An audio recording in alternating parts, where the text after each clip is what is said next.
All right, we're almost there. 1 minute. We'll start the show.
Yeah, I think my cat's dying.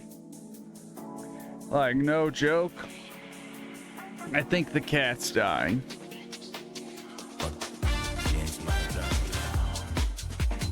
She's lost a lot of weight. But the man can't keep it. I say goodness sake. When I hear the beat get up, I got to get down. Like a lot of weight. And she's barely eating. I gotta give her the I'm having to feed her like these little treats and like broths and stuff because she won't eat. She's lived a long life though, very long life. Very long, very fat life. Now, welcome to the stream though, guys. Give me 1 second here. We're gonna annoy people one more time. Okay, she wants down. Oh, I'm gonna put her down gentle.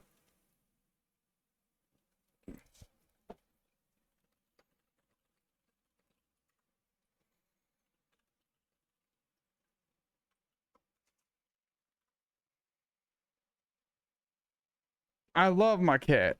I absolutely love my cat. It is sad. I'm gonna be sadder about this cat dying than a person, more than likely.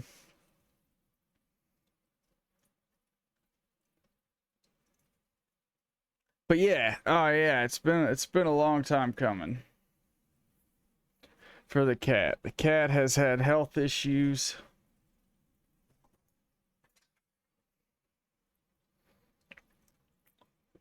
All right. Let's hit a couple things quick. I'm sure we'll go through it again.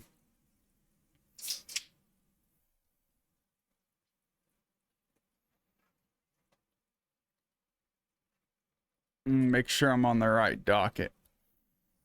Okay, here's the docket that they are looking at pushing through in 2 days. Now, we found this is a rulemaking docket. This is the R version. There's several versions of these statements that they post online. The R version is rulemaking. And that basically means it's going through, it's not the input for comments. It's, you know, there's a lot of different versions of what they do. Here, let me see.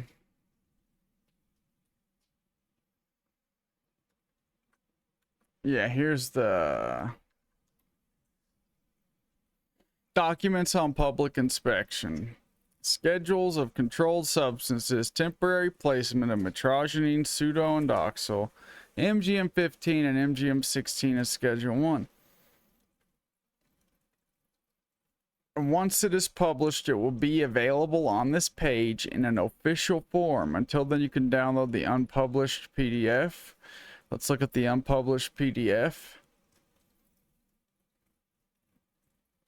Temporary order schedule 3, 7-hydroxymitragynine related substances, Mitragynine Psuedoindoxyl, MGM15 and MGM16, including their isomers, esters, ethers, salts, salts of isomers, esters, and ethers, whenever the existence of such isomers, esters, ethers, and salts is possible in Schedule 1 of Controlled Substances Act.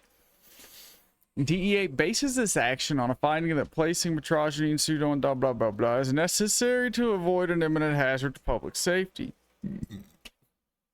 Effective the date of publication.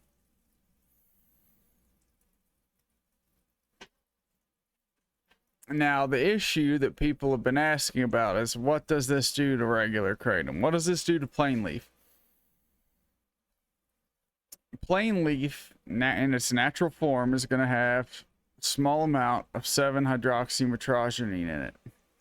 7-hydroxymitragynine breaks down under natural stresses, exposure to sunlight, exposure to oxygen, exposure to heat, into pseudo, Mitragynine Psuedoindoxyl.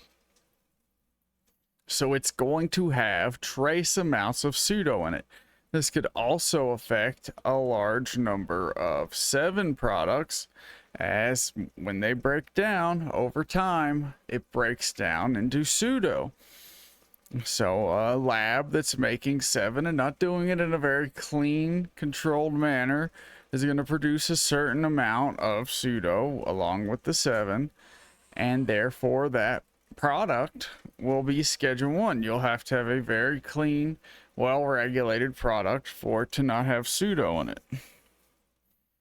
Now, what the AKA has said publicly on their social media accounts, I think they finally figured out at some point that due to the way that pseudo breaks down and ends up in just about every kratom product, because 7 is a breakdown of mitragynine, the main active ingredient in kratom. It turns into 7, and 7 turns into pseudo. They started posting about how they are working with the HHS to ensure that they will come up with some sort of solution for pseudo. They realize that if you make pseudo illegal, you're going to make all kratom products illegal.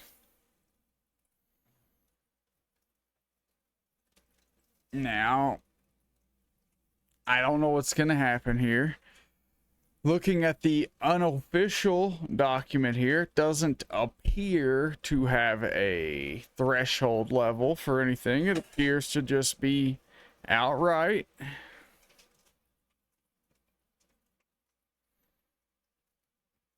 So once it goes through, it's just going to ban pseudo, MGM15, MGM16.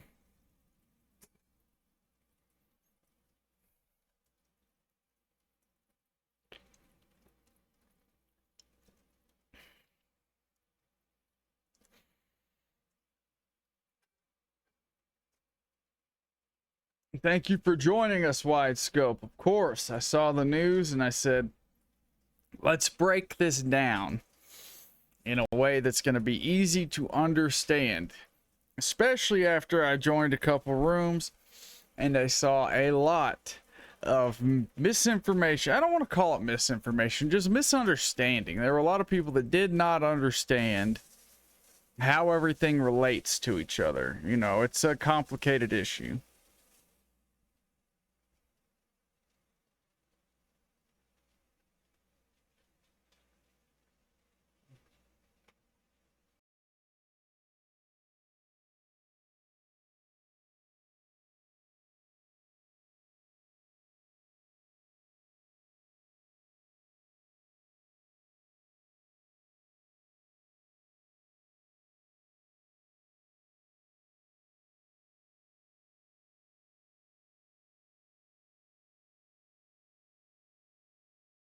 All right, let's talk about it real quick, and let's do the stream that'll probably get people mad at me, and we'll talk about it real quick. MGM16, it's gonna be scheduled on Wednesday along with the others. In my opinion, this is a product that should have never touched a product menu.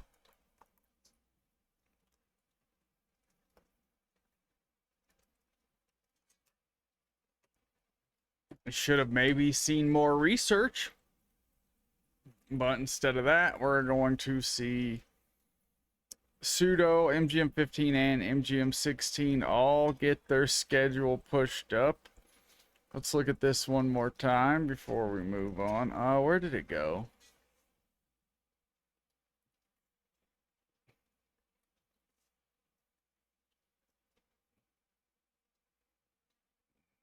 No, it's right here. This one. It says scheduled for publication 8/26, so 2 days from now. That is what we can expect. In 2 days, they will publish this and it will become official. We don't know that they're going to make any edits to it or change anything. We just don't know.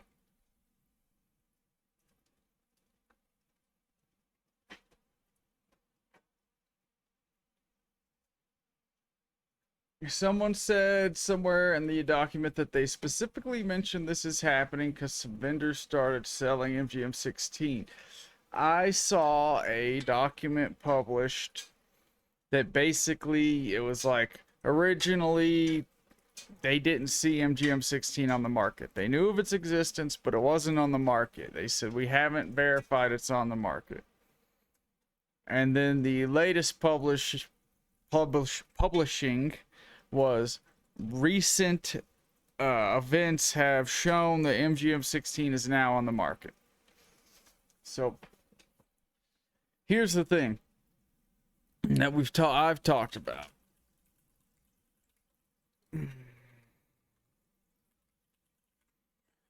The National Drug Early Warning System. It is real. Online monitoring. They are watching all the time. They watch Reddit, they watch Discord, they watch Telegram, they watch Signal, they watch all of them. They keep track of all of it, they take screenshots of all of it.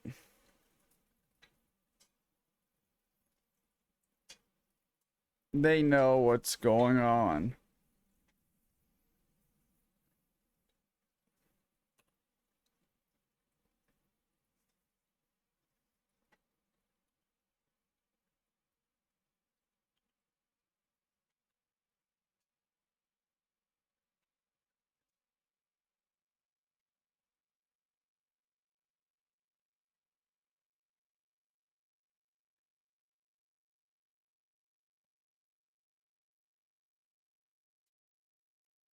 And it's not even that they're watching all of this necessarily. Now, here's the part that a lot of people don't get. These major social media platforms, they don't have to watch it. they have a back door into almost all of these major social media programs.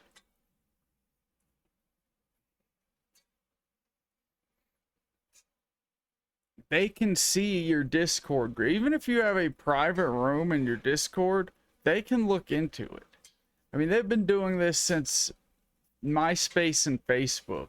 Early on, they made, for a lot of these major social media platforms, they've made police and federal logins that essentially allow them to see whatever they want in these social media groups. There's no hiding it. It's like they have an above admin level administrative account. They can see anything in them. You can't hide anything on these major social media platforms. Now, Trash brought up a good point. Signal actually has good end-to-end encryption. The problem is, these vendors will make a Signal group trying to sell stuff in it and will not do a very good job vetting people. And then the feds make an account.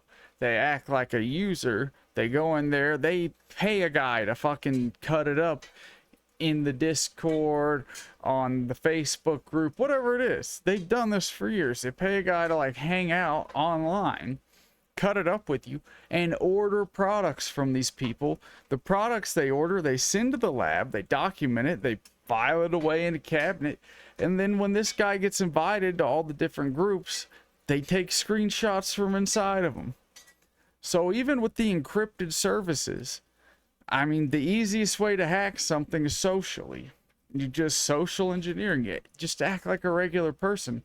Especially since in the kratom community, nobody has been guarded. Everyone has gotten very comfortable thinking these are legal products. It's no big deal. They're relatively safe. Nobody's done any vetting. Nobody's thought about the fact that could be the police watching.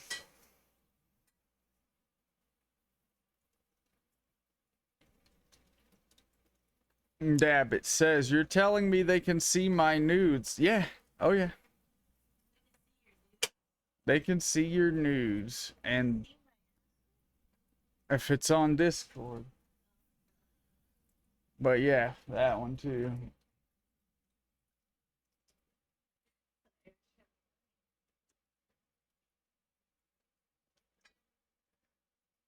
And I mean, it's just the way it's been for a long time.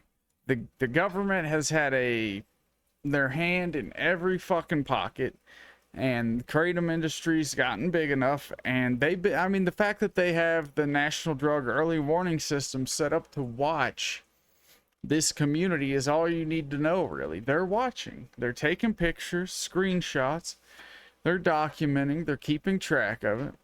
They know who's doing what. They know what money's going where. Link Sick says, I got my laptop and phone cam taped. That's a good thing to do. You know why?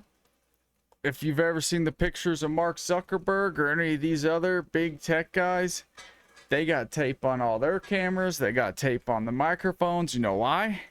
Because they know there ain't a damn consumer product you can buy in the USA that the government can't get onto easy. All of them are backdoored at the manufacturer level. I don't know that necessarily this community is a big enough deal for them to go to CIA levels of seeing what you got going on, but they'll do community cop levels and have someone join your Signal group. That's not even hard for them. That's like the easiest thing they do all day, is go in your Discord and pretend to be your friend.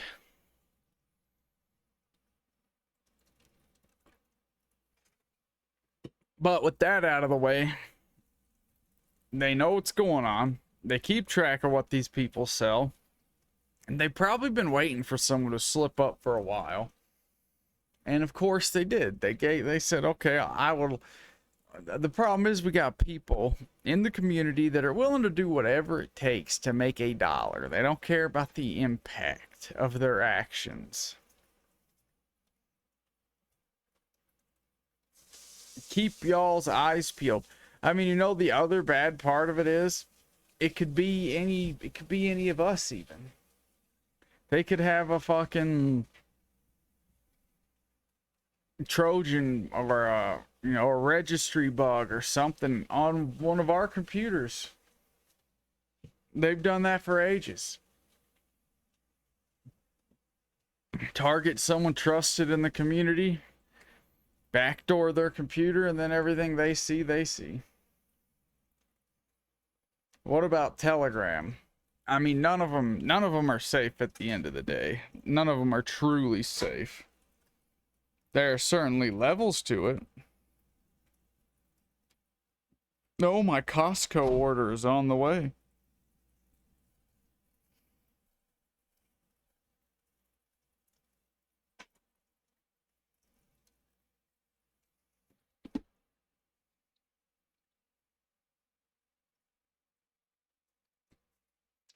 What publishes Wednesday? We just looked at it, but here's a screenshot. Schedules of controlled substances, temporary placement of Mitragynine Psuedoindoxyl, MGM15, MGM16, docket DEA 1644. No threshold on the paper that is up there now, and they might change it. I don't know. They don't have an official publishing yet. It even says when you go to look at it that it's not official yet. I am sipping on Red Bull.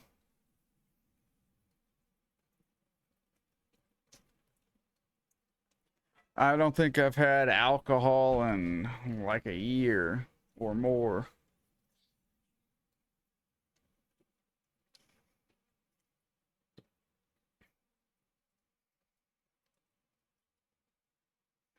Had lots of caffeine though.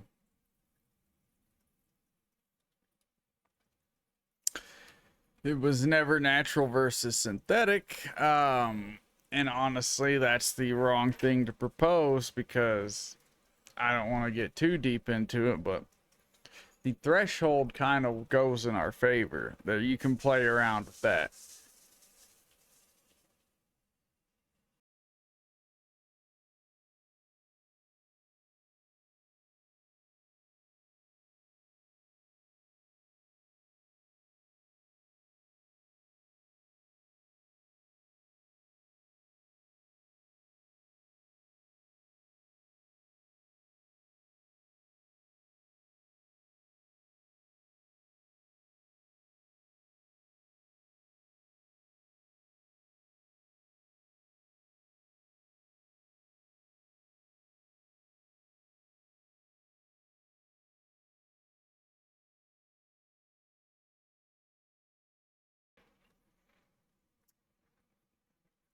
Oh yeah, I hit the wrong button there. All the products we're trying to defend: synthetic, semi-synthetic, concentrated, purified isolate. I mean, we say that they're plant alkaloids, but the ones that most people are exposed to are semi-synthetic.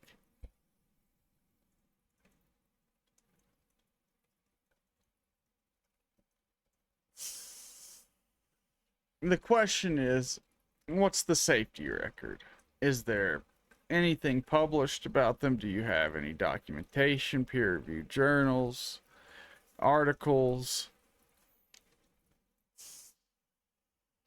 At this point, you got enough servings sold and enough people that have consumed these products for a very long time, years, that you can say pretty reliably, there's not been enough poison control center calls, there's not really been deaths. These are pretty safe products, all untold.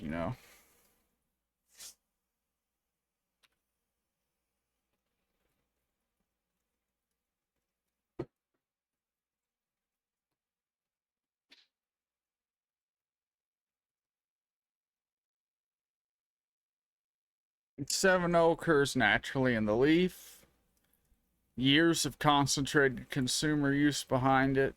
Published pharmacology, documented case literature, real outcome data. MGM15 semi-synthetic, not a natural alkaloid, developed in 2014. Commercial since around September 2025. There were batches released before then, but not regularly. It became a very regular thing around that time. Before that, it was intermittently released, sold by just a few vendors. Now it's just another item on the menu. And it does have a record, however short it is.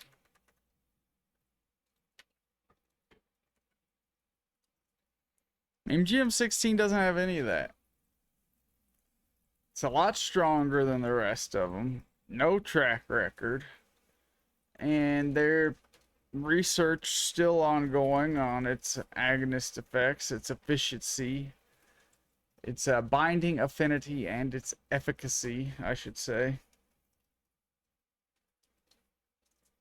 Now, one thing we can say, no, we can really say two things about the notice of intent, the docket that is going to go live in 2 days.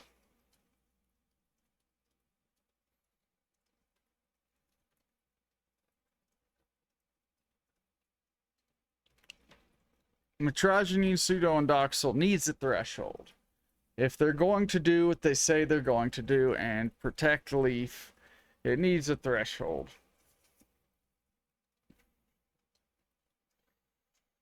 If it doesn't get a threshold, you got real issues. I mean, they say that they're doing it this way to protect natural kratom products, but 7-0 breaks down into pseudo. So if you don't have some sort of carve out, if you don't have anything mentioning that, if you don't say that it might exist in trace amounts naturally, and that's okay, you've just made all of those kratom products illegal. When has the DEA ever said, let us apply reason and sensibilities on our own without being directed to? Let us just go ahead and assume that this tiny amount is okay.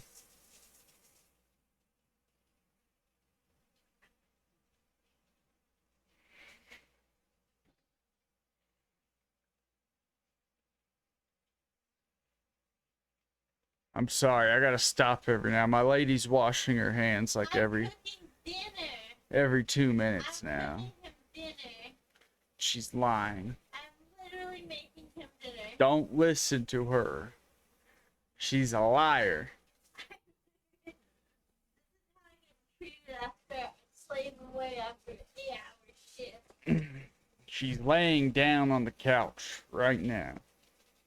Oh, I thought I was washing my hands. Yep. Built her a sink over there. That's how much she likes to wash her hands. Anyways. Pseudo doesn't get a carve out. 7-0 gets a carve out that's too low. Realistically, if they wanted to protect the leaf and still regulate 7-hydroxy, there's such a big gap between the products on the market and where they drew the line. And by their own study that they used to come up with this number, it's closer to like a median than a high value. So really you need to go onto the high end and then add a buffer zone. You'd want to go 20-25% higher at least, if not 100% higher, given how much room you have. You have something like 100 to 150 times gap from what they've suggested for the 7-0 threshold and what the products on the market are that they're trying to get rid of. So I don't know why they went with 0.05% for 7.0 in the first place, when you can have some natural products that are like 0.2 or higher.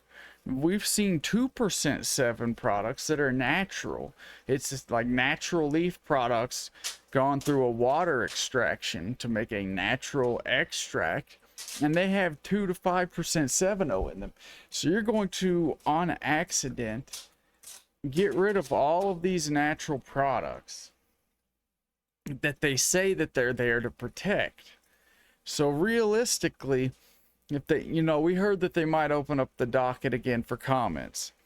Now I updated civic duty and I added this docket helper. And you're going to notice this is different from the other ones. The other ones that I put on there basically give you an email or a call prompt or something like that. This one gives you 4 different levels of argument to choose from. No threshold, not through emergency scheduling, measure per unit, not weight, and put the line in the empty gap, which is what I'm talking about right now, that they went way too low. They had a lot of room in between. So if you look at this, if they open the docket back up, you can look at these different levels. So number 1 is the record does not establish any concentration that is an imminent hazard on the 3 factors the statute allows. Burden of proof, nothing conceded. 2, wrong vehicle, no comment period, no judicial review, cannot place anything in schedule 2 through 5, use normal rulemaking. What you have to accept if you argue this is that if they do go to normal rulemaking, they could, in theory, put it in a different schedule and it would still get rid of access. However, it would be it'd be a lot easier to get it, but you're not going to be having vendors sell it the way they are now. Measure per unit, not per weight. Replace concentration prong with a milligram limit on the finished unit at 10 milligram, the unit fixed by rule and not by label. Leaf passes at any realistic serving. Every 7 tablet on the market today fails. On that note, vendors could make a lower dose 7 tablet and still exist. So it's not a horrible argument to make, and you have a lot of science to back it up. Accepts that a limit issue removes every current product that's currently sold. Permits a compliant low dose product to exist. It's not a restoration. The pre-isolate market delivered much less. Or you could put the line in the empty gap. The lowest measured product sits at 2.2% by weight, 44 times where they are proposing to put the line. So a threshold anywhere below that still catches all of them. Everything in between is a margin taken out of the plant for nothing. 0.5% clears the agency's own figure for natural leaf several times over and still catches all the products that they measured. You accept a concentration threshold, which removes the entire category in essence. However, when I built this tool, I didn't want to decide for you how you wanted to argue with your comment. So for legitimacy, to make it where they can't say we're deciding how to think for you, there's 4 different legitimate arguments you can make that you can select from. Then you can click one of these down here. Who are you? Which measures do you not like? It gives you, and then before you write, arguments that will lose, and that, guess what, they change. If you select a different argument up here, this right here will change. That way, common misconceptions, misinformation, it will help you to write your comment effectively. See how it's changing. Just do it. Just do it. Just wash your hands again.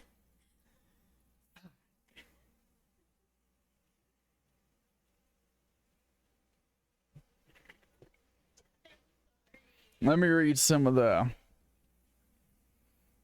comments here. Some of the chat. There are no chat rooms that are safe, essentially. No, there aren't. I mean, just assume the government's watching all of them. I mean, the way that I try to talk about these things is, I mean, I don't feel like I have issues with how I talk about these things anyway. The real reason I like to bring it up is because a lot of people are doing the argument for the government essentially all the time. They talk about abusing these products. They talk about trying to make it stronger. They talk about how they take more and more all the time. Misuse, abuse. People talk about, there's just a lot of things that they say that they shouldn't. They compare them to street drugs. You want people to know about that so that they don't make these faux pas.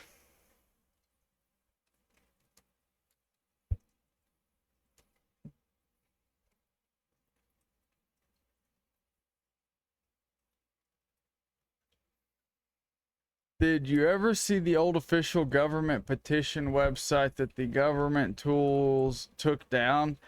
I don't. What government petition website?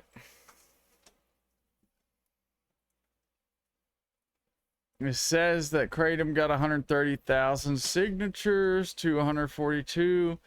We are less than halfway there. We need more. More signatures on a petition will help to a degree.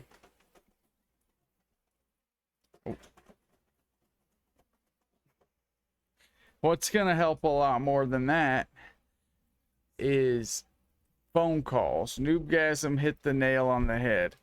If you can get your state representative on board with you and have them advocate for you, it's going to be basically like getting 20,000 signatures.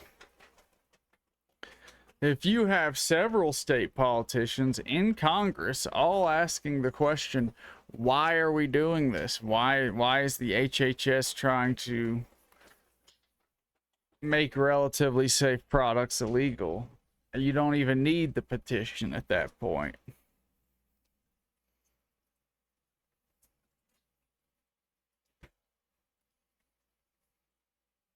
My state rep told me to get fucked and banned it in my state after I called. Yeah, that's a possibility, always.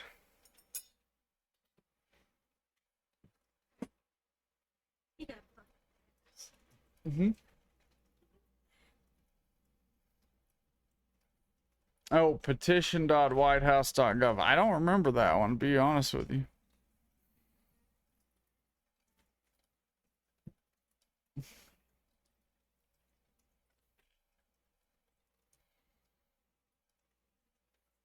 Dr. Michelle Ross, unaffiliated, unassociated, but we do admire her work, says that all kratom products will be illegal in the United States on Wednesday via Schedule 1 temporary schedule. Most kratom products will be illegal immediately unless they contained absolutely 070 to start, because it converts into Mitragynine Psuedoindoxyl.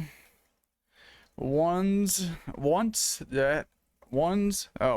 that had no 70 in it will eventually become illegal during handling, shipping, and storage, because from Mitragynine degradation into 70 and 70 degradation into Psuedoindoxyl.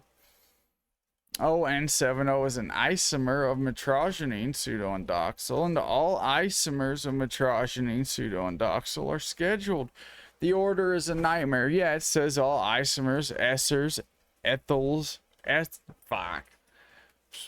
basically all variations of the chemical compound and all analogs of it, or possible degradations or basic chemical changes, are made illegal as well.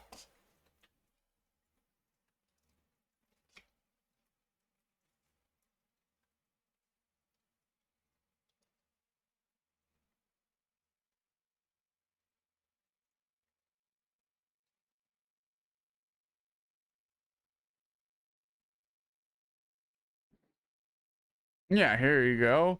Isomers, esters, ethers, salts. Salts of isomers, esters, and ethers. So, if you can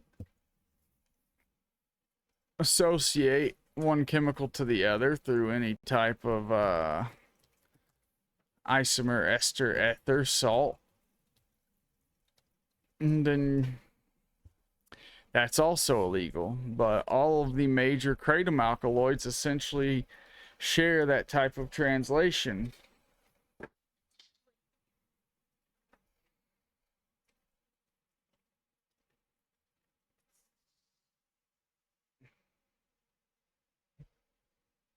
She's doing it again.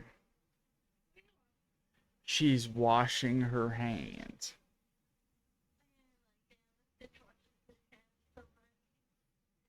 The only bad thing about that is a lot of people in politics are corrupt, and even the decent ones don't care about kratom or its alkaloids, to my knowledge. If there's a politician that cares, please let us know. Well, that's the thing. We talk about it. We've talked about it the past couple of shows. Government currently is undergoing some struggles. It feels like they don't listen. It feels like they don't care. There's a chance they don't. But one of the things that I woke up to in the past year is that I have bitched a lot about the direction the country's going in. And I haven't done very much to actually engage with the political system. And when I took a step back and looked at my neighbors and myself and how we thought of the political system and how we engaged with it, there was a big disconnect. Everyone, and I mean everyone, had an opinion that they wanted to state loudly. Social media, out in public, at the bar, on the news. Not many people were doing authentic engagement. Calling their state representatives, emailing them, going to city council meetings, going to board meetings, voting in local elections. You know, we need to be politically engaged if we want our voices to be heard. I'm not sure how these politicians are ever going to get on the same page as us if we never push them in that direction. If we don't pick up the phone and let them know that we care, they're gonna think it's 2 or 3 people that give a shit, because that's their limited engagement to the topic, is some guy online that cussed them out about it. Lucky Rob, you get some sleep. Show up at the White House lawn. I wouldn't recommend that. Not in the current political climate, but I mean, I'll watch you do it. You should live stream it. I really want to see you go to the White House lawn. It's gonna be awesome.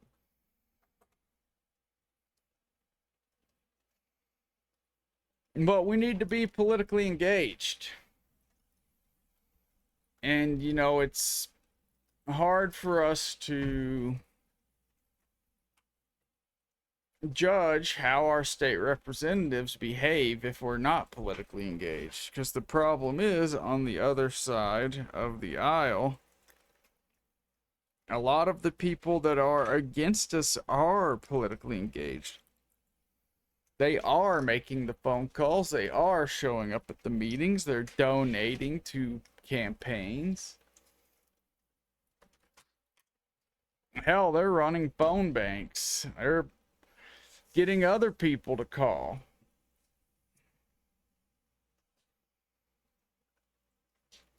Social media is the great pacifier. Yeah, that's what I'm talking about. Everyone gets on social media. They talk about stuff. They'll even make very good videos. They'll make convincing videos. They'll go deep into that stuff and try to explain to other people what's going on,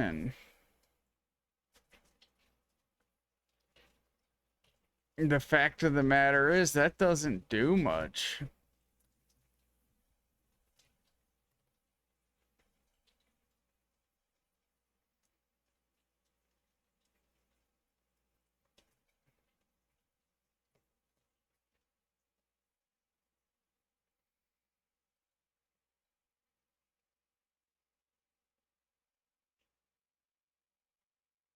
Oh, I can post the stream link for you guys. I need to figure out a way to get those bots to allow certain links. The problem with them is I experimented a few different ways, and really we just didn't want to get servers nuked, and allowing links is one of the main ways that these servers end up getting in trouble, because people link to things that Discord terms of service doesn't like, and next thing you know, it's bad news bears.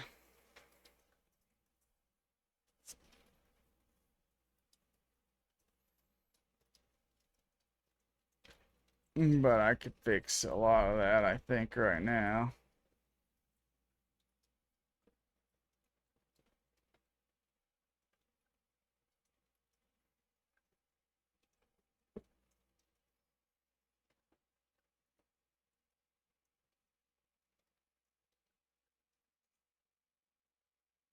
Oh, there's no way to allow a certain link.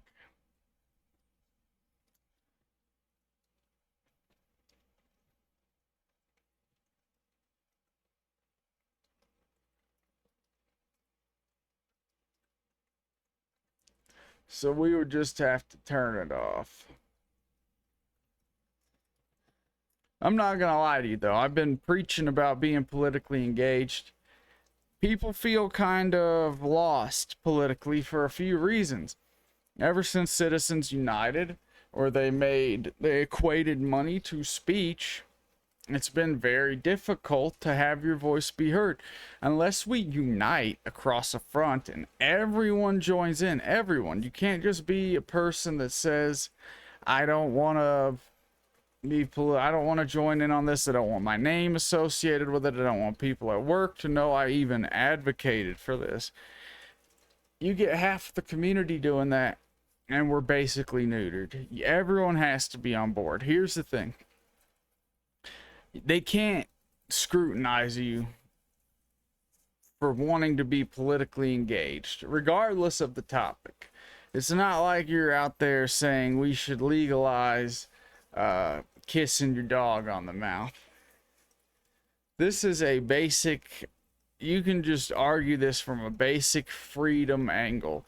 Why is the government making more rules doesn't need to make for a product that hasn't killed anyone, hasn't hurt anyone? The main issue that we're talking about here is dependence and withdrawal. And we have cigarettes legal, we have alcohol legal, you know. Well, what are we talking about here? We're talking about something orders of magnitude less damaging.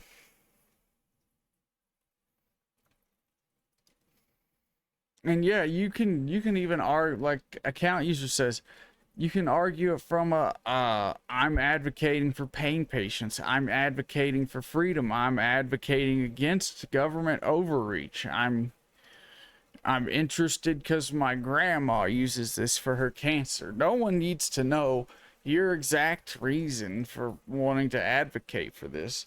You could just say, oh, I heard about it and I don't think it's right. You don't need to go into details. But everybody needs to participate. If you have a united front, you make a big difference. If you get 20 people that leave a politician a voicemail, and in the morning when they're getting started, their secretary says, hey, we had 20 people call us and say, you know, ask about this topic. Are you going to make a statement on it? They might. They might even be against it. And if they have enough people call and say, hey, I'm your constituent, and I don't like that you're, you know, trying to ban these products, and I'm willing to vote a certain way because of it, they're gonna listen. That's how these guys work.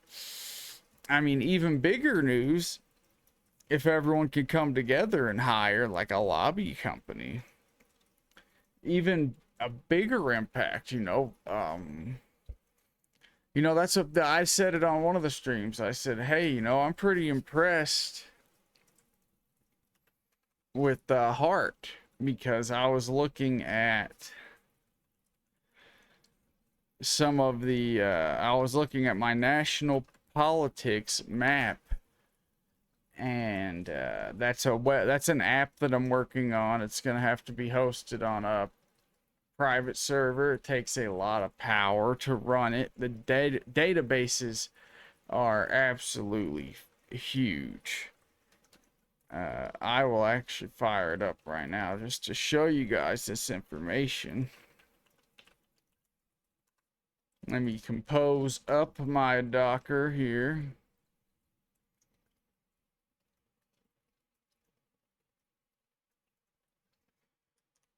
But yeah, I think the more we can get these different groups to be politically active, if we can get our large advocacy organizations to donate money to hire lobbyists, we can make a big difference.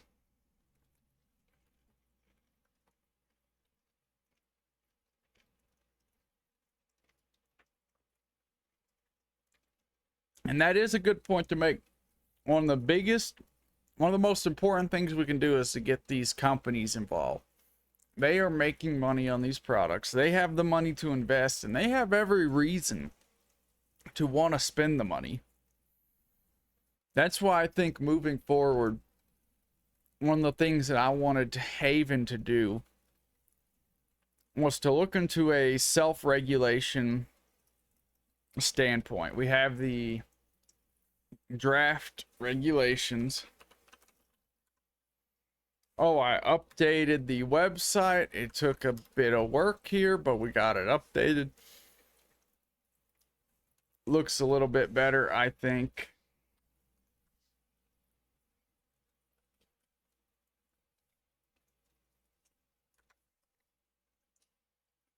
Still working on it.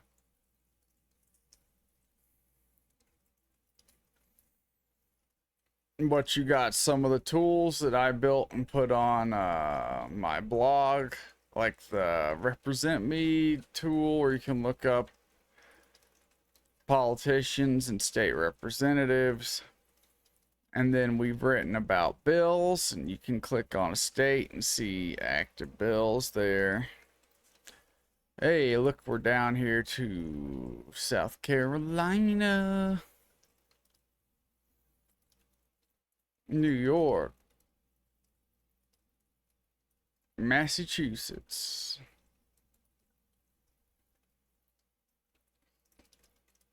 North Dakota. So yeah, I updated quite a bit of the website.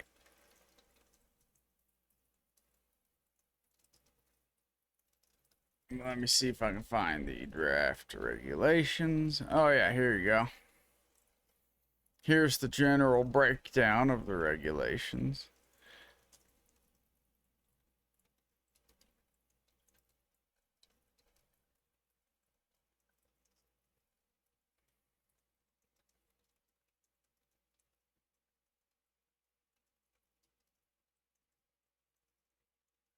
Yeah, we need to go to politicians, and we need to tell them, hey, regulation, not prohibition, and then say, hey, we even have a draft of regulations we believe would work.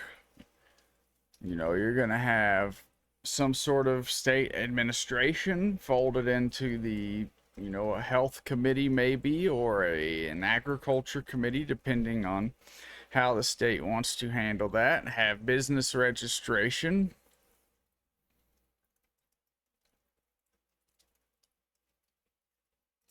And here's the scope that I wrote here. It applies to all kratom alkaloids and products. Protected alkaloids shall be lawful by default, subject to neutral requirements. No agency, political subdivision, or officer acting under color of law may prohibit, restrict, cap, or condition a protected alkaloid solely because it's natural, concentrated, isolated, synthetic, semi-synthetic, converted, or refined, imported, or otherwise produced. Basically, it goes against a lot of what they're saying in these bans they're trying to put through. They're saying they're going to cap it by percent or cap it because it's synthetic. This basically says you can't do that. Protected alkaloid may be restricted only through formal rulemaking of general applicability or case-specific final agency action supported by written findings established in a specific and unreasonable public health risk. Under the standards of this act, novel kratom alkaloid products are not automatically lawful and shall be subject to pre-market review. Basically, your MGM16, your MDX, these new alkaloids now that they're coming out with. Basically, the act is saying when a state accepts this rulemaking, the common and used products that are commonly used at the time will be grandfathered in, and then to get new alkaloids they have to undergo a review process which has a lot of limits, time limits and science limits. Basically, you quickly look at it and decide if it's safe or not, and if it's safe it gets grandfathered in. If it's not, it doesn't. You do have chances for review.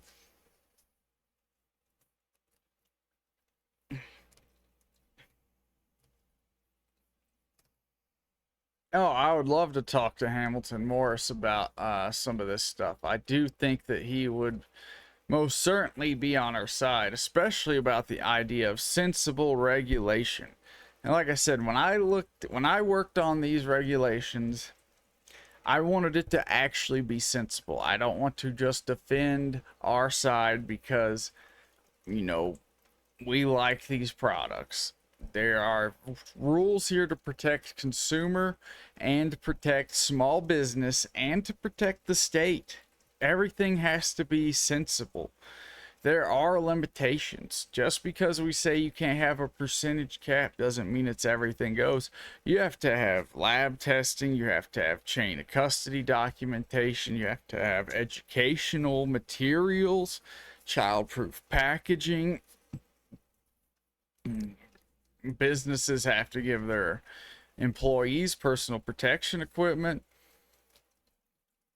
pre-market review for novel alkaloids, insurance requirements, testing requirements, packaging, labeling, marketing restrictions, retail sales. That was a big one for when I wrote this thing, because we didn't want to allow sales as they are currently at head shops where it's willy-nilly. Put them next to big tanks of nitrous so people frying their brains can pop 10 tabs and wreck their car.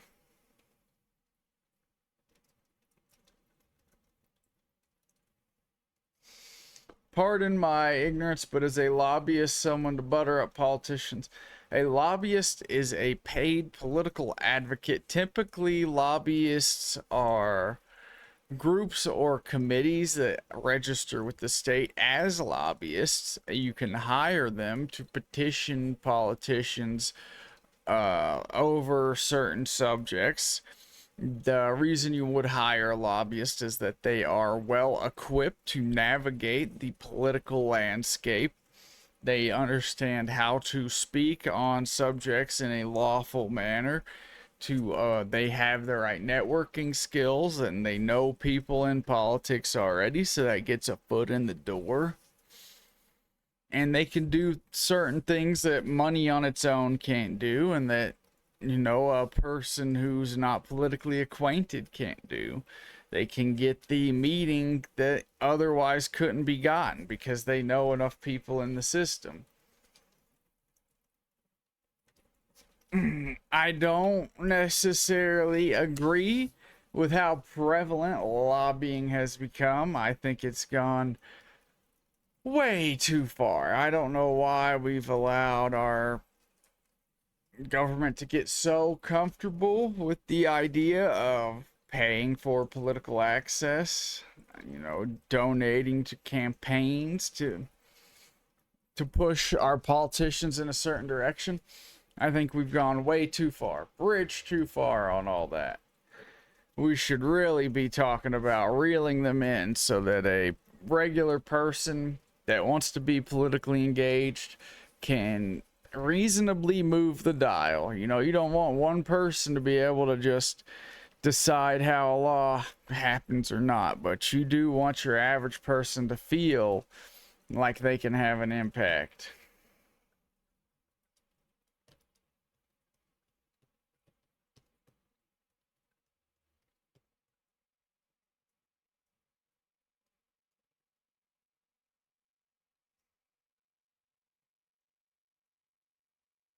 But yeah, guys, updated the Haven Access website. I encourage you guys to check it out. Let me bring up the national politics web app that I'm working on. As you can see here, it still needs a few fine tunings. It accidentally will create, because everything is made off of bulk data imported from government registries. And every now and then it will accidentally make 2 entries for one organization because of the way this bulk data is handled at the state and federal level. As you can see here, Holistic Alternative Recovery Trust, otherwise known as HART, has actually made a lot of political contributions. And I think that's a good thing personally. I think that it's very, very good that they have started to put their money where their mouth is and send some cash out to politicians, to committees, to PACs, and engage them in that manner. That's how politics is done these days. So why aren't we doing it? Let's send some money out. Let's get some people on our side.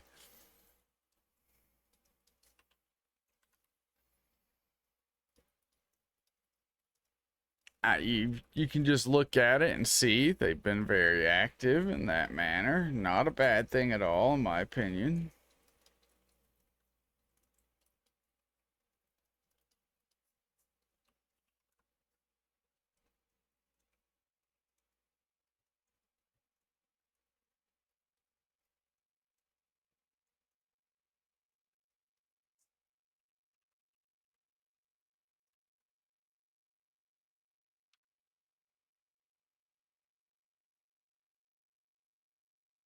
Sorry, I'm trying to find something real quick. Let me see if I can find it.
Aha, I think I've figured something out.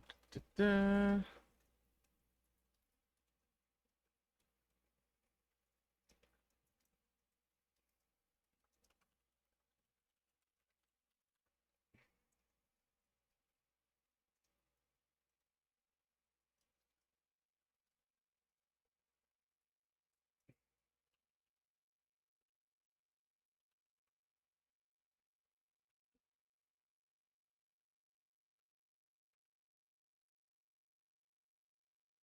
I feel like I'm typing this wrong.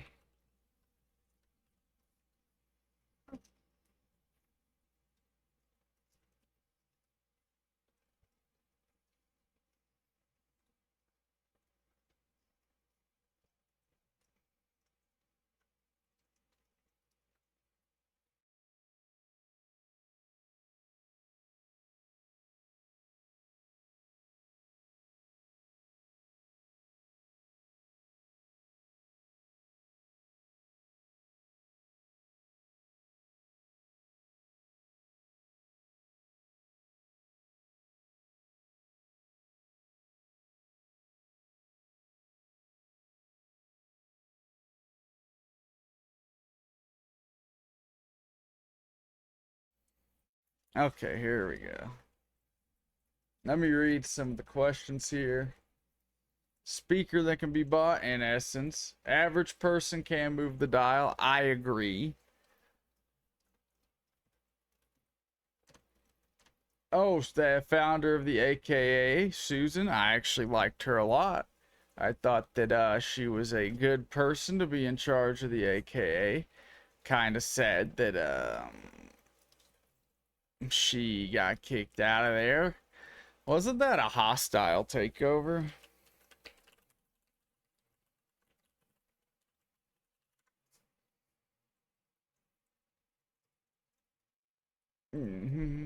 Yes, Susan Ash, founder and former director of the American Kratom Association, established the advocacy group in 2014. In late 2017, the AKA's board accused her of financial improprieties and sought missing financial records. Amidst the allegations, Ash stepped down, denied the claims, called them defamation. Knowing what we know about Mr. Hadow and how he took over, who knows how that went? We know for a fact that he took money that wasn't his.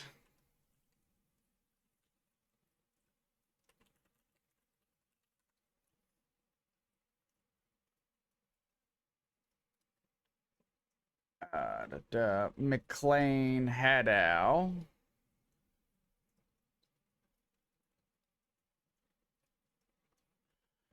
Former chief of staff for the U.S. Department of Health and Human Services, pled guilty July 1987 to 2 felony conflict of interest counts involving kickback and embezzlement scheme.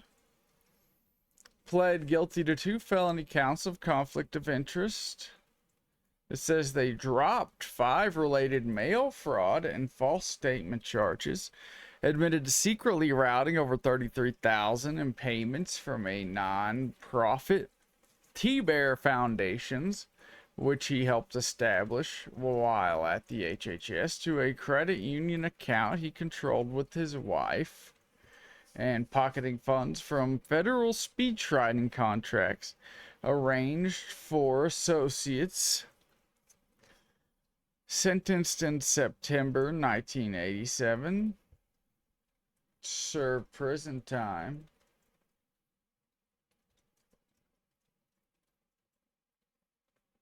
Only served 4 months and required to pay financial restitution. Don't get me wrong, I don't got anything against Mac as a person. I don't like what he's done with the AKA. I don't like the direction they're going in, but I don't even know that that's his doing necessarily. It is an organization that you have to listen to the members, board members, and otherwise.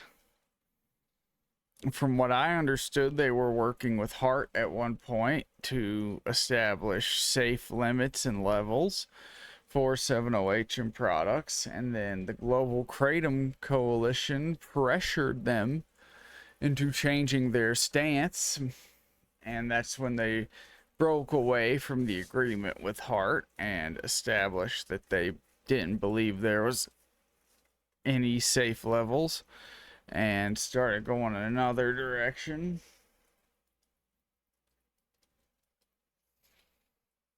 But that's all sort of conjecture based on how everything played out at the time.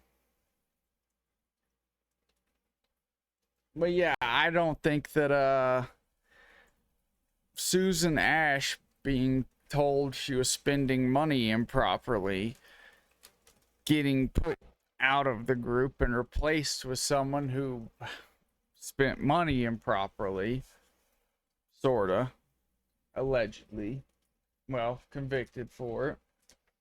Just kind of funny.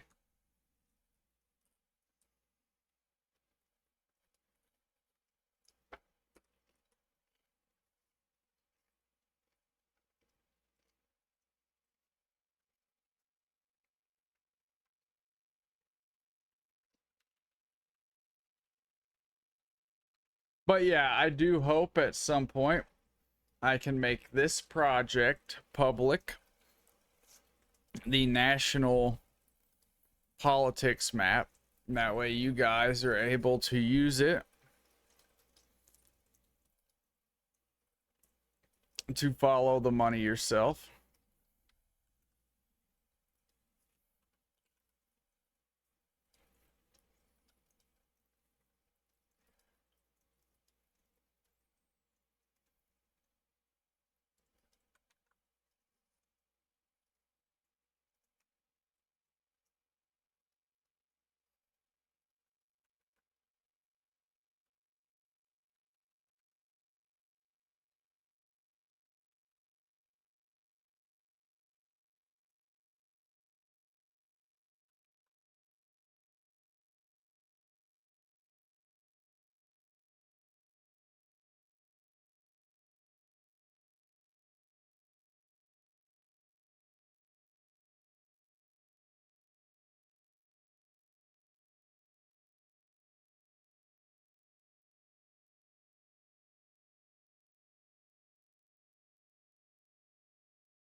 BX for life. Oh hell yeah.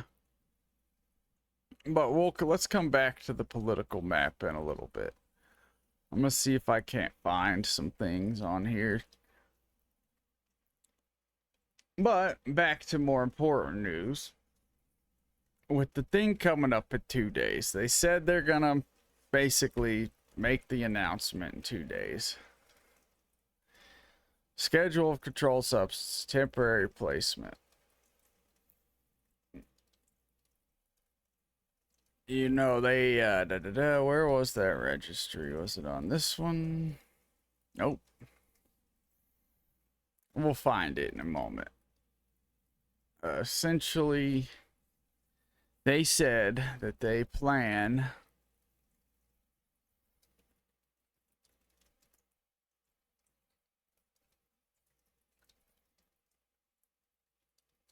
comments due soon. Let's go rules.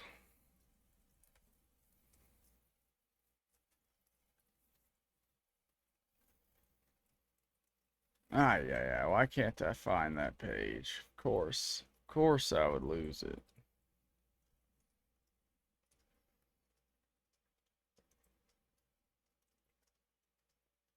Oh, there it is.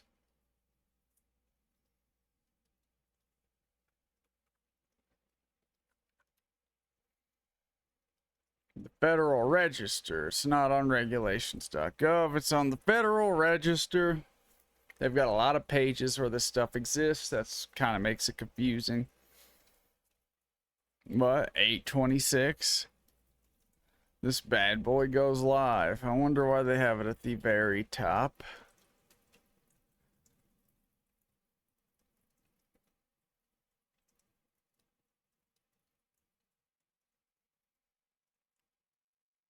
It is interesting because these rulemakings, even though they published a notice of intent, most of the time these things take a while. They can take quite a long time.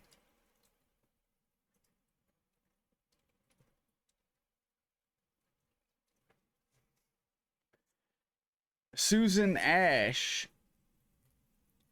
she stopped an emergency ban. I've always been curious about what the money thing was about. I'm curious too. I have no idea what the money thing was about. I wonder if Google internal audit of the organization's financial records.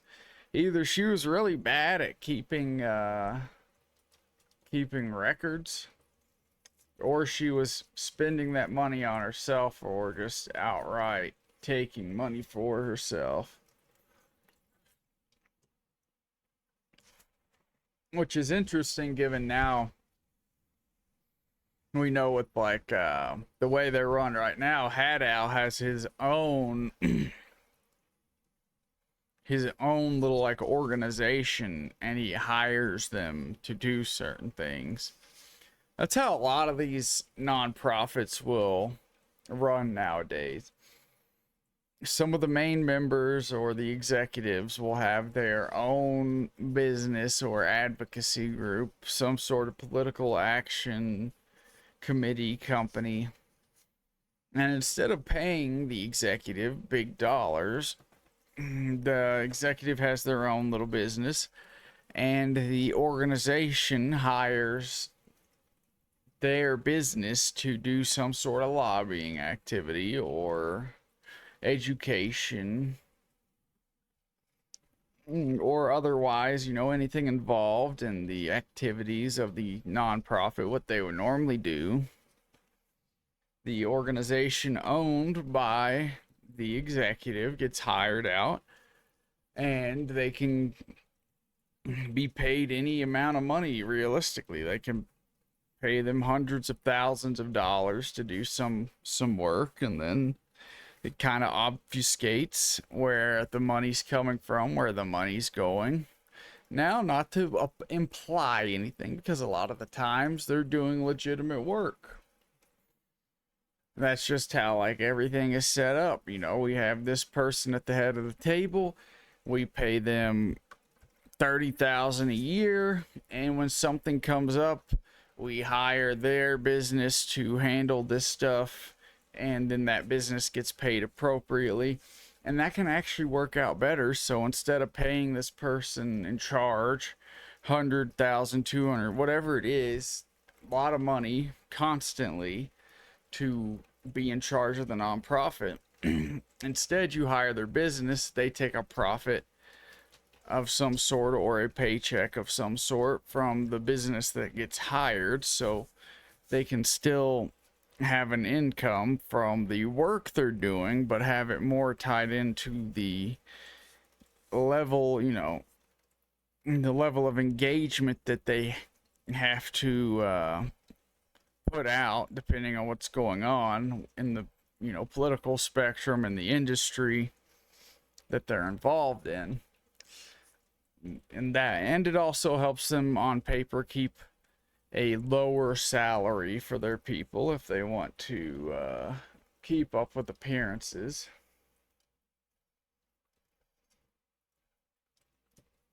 Super sucks. The Psuedo is going illegal. It has zero recreational value and is the only thing that could truly break the traumatic brain injury.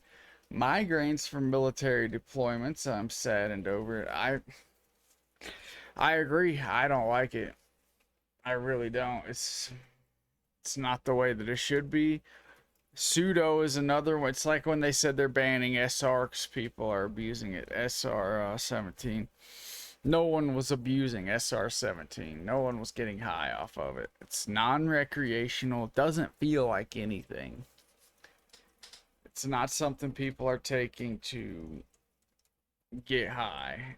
Pseudo's the same way. It doesn't feel like anything. No one I've talked to has said that it feels like anything. They don't say it feels warm. They don't say it has an opioid-like effect. They say it doesn't feel like anything. It feels like the absence of something.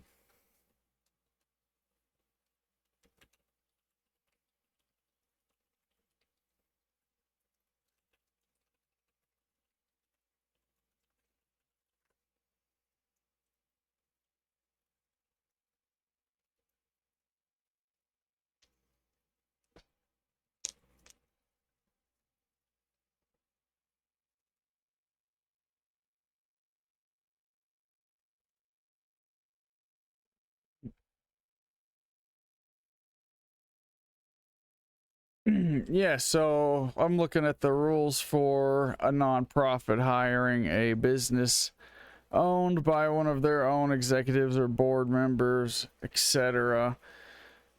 It says it has to have independent approval, fair market value. They can't charge more than a business would normally charge. Documentation has to be kept pretty strictly. IRS reporting. Nonprofit cannot pay more than it would pay any other outside vendor. I mean, this type of thing happens all the time, and especially in a niche market like the kratom or kratom alkaloid industry. I don't think there's a ton of vendors that are going to be well equipped to handle these things, so I'm not too terribly surprised by it. And out of all of the things that I disagree that the AKA does, I mean, that's one of the least upsetting ones.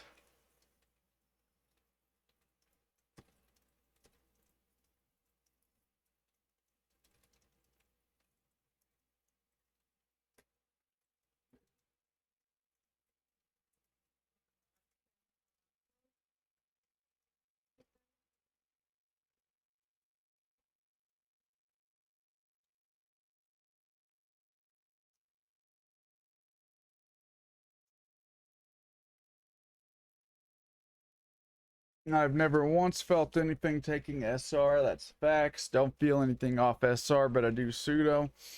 Alright, Pseudo is one of those mixed ones. Some people say they get like effects they feel. A lot of people I've talked to said it doesn't feel like anything. Yeah, like Noob said, never felt Psuedo. I've had a gram of Psuedo for 10 months because I didn't notice anything from it. Hey, I mean, a lot of people are using these products simply for the pain relief, the neurological impact, the quality of life. I mean, if you can use something like that to relieve your pain without having, some big effect on mood or feeling, the mood boost, energy boost, or the being tired from it, that means it's going to be an even better medicine. Because if you have a horribly messed up back or whatever and you're able to take Psuedo and relieve the pain instead of like 708 or MGM, which a lot of people find enjoyable to take. Now you have a pain reliever that has that narcotic effect that you need to relieve the pain without having the reinforcing effect of the mood boost, which is actually a good thing in a lot of ways.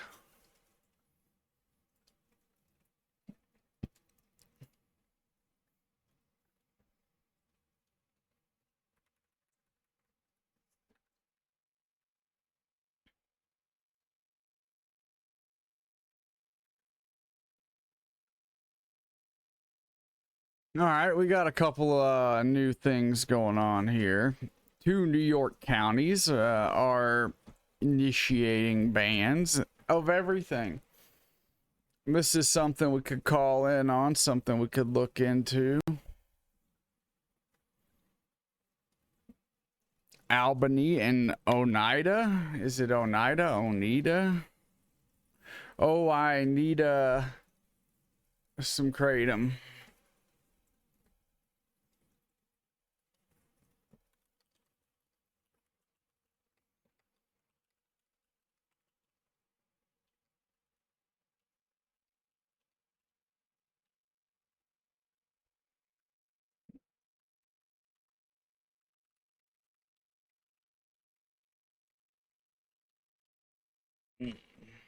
So, Albany, August 21st announcement, health order signed Monday, effective 7 days from now, covers natural leaf,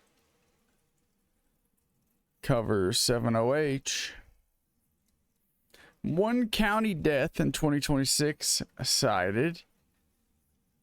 I would like to look into that a little bit myself. I don't remember hearing about any deaths.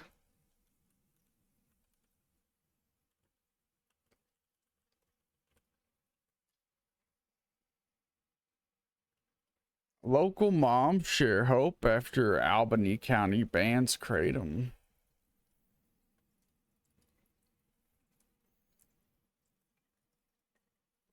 Glenville resident Janice Coppola and Oneida County resident Wendy Chamberlain don't know each other, but their stories are the same. We all sat around waiting for a word from the coroner. Oh, here we go. Their popularity is not. There are over 1,000 flock cameras across the Empire Oh, State. this is flock cameras. I thought this was Flock. That's a group that over the last 30 days. It just does not. That's the said this was the news.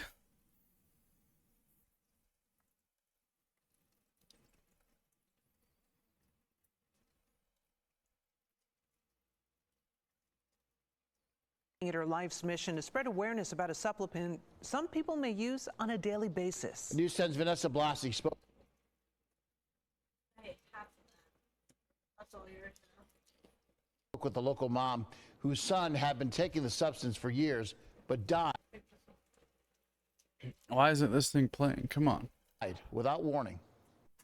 This picture was taken over the summer. The last 3 months, Carrie Scribner says she's been living a nightmare. All I remember is throwing myself on the ground and screaming, and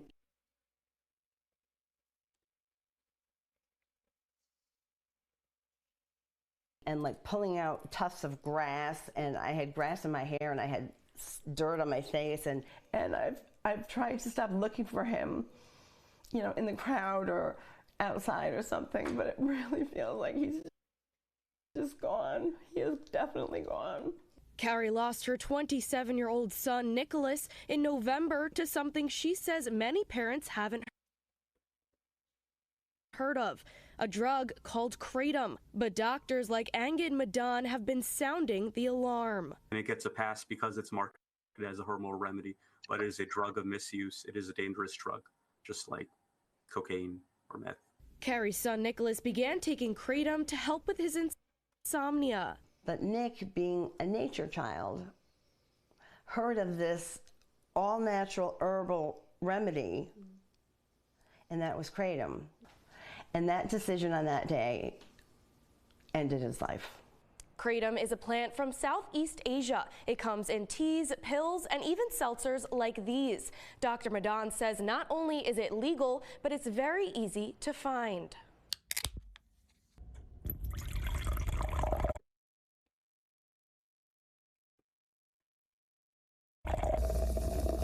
It's so widely available that anytime I drive by a gas station, whether it's any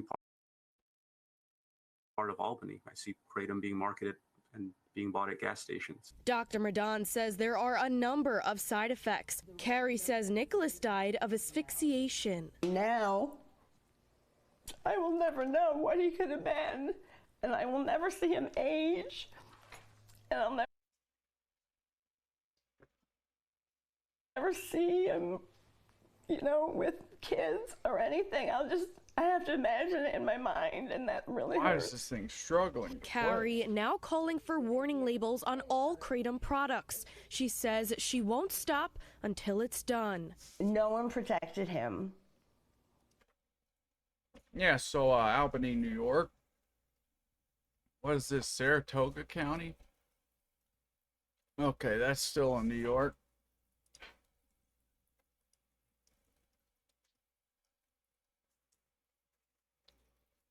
So yeah, they're going for it.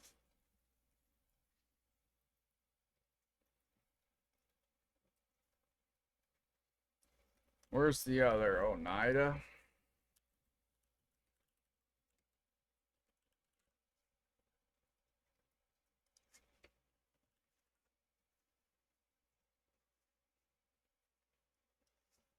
Hopefully they have a better news segment, 'cause that one did not want to play.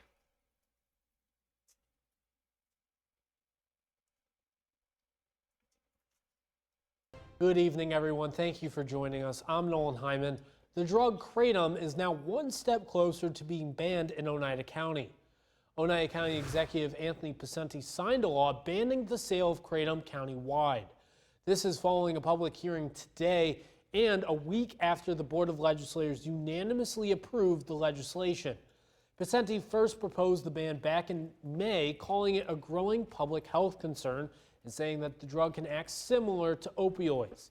There's a $500 penalty for violating the ban.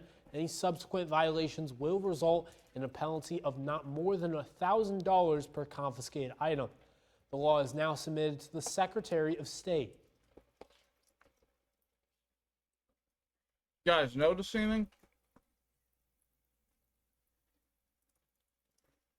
There's an awful lot of poorly marketed, poorly named 7-OH products.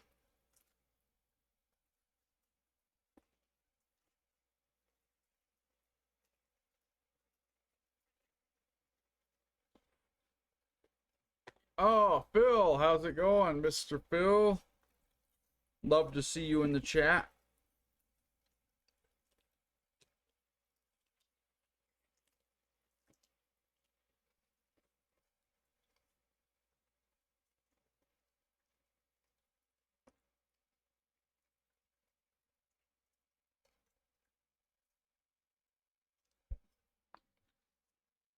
Phil, you should call in again sometime soon. I really enjoyed that time you called in and told your story. Especially if we have a decent audience like tonight.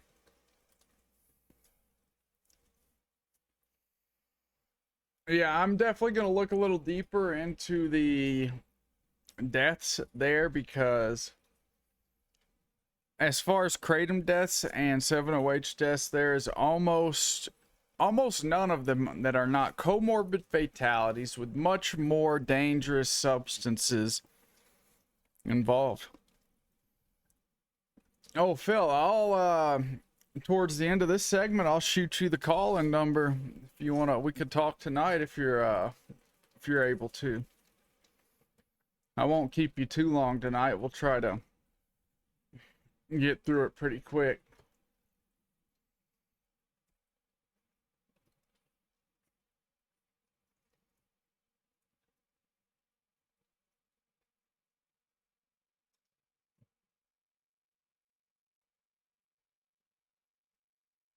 On the Susan Ash topic, though, I think this is a very telling one. In 2017, when she made her public announcement, she made a statement that the AKA has been focused on transitioning to a management team and a board with the skill set needed to manage a growing nonprofit engaged in a major issue area. So she won the 2016 fight for them. I think the board saw how much money was on the table and how big the industry was going to become, and they decided to go for a politically connected guy. I mean, that's what it sounds like. You got a growing industry. You got a woman who's done this as a passion project, and she has done good. But she is not connected politically. She doesn't know the finances of major industry like this. And they probably put pressure on her. And then you hear that, you know, they said that her financial records weren't good or whatever. Honestly, that doesn't mean much to me, at least when you talk about a nonprofit like this.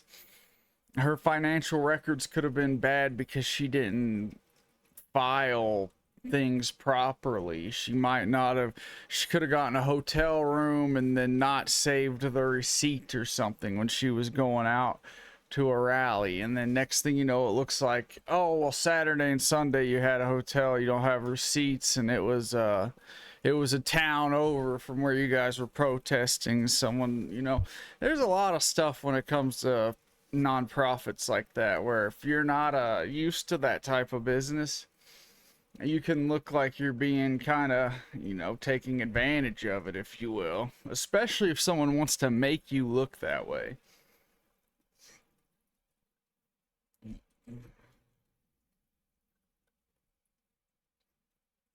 Yeah, so she stepped down and said, I can be more effective as an advisor and board chair than I can as board chair. Board member who is responsible for day-to-day runnings of the association.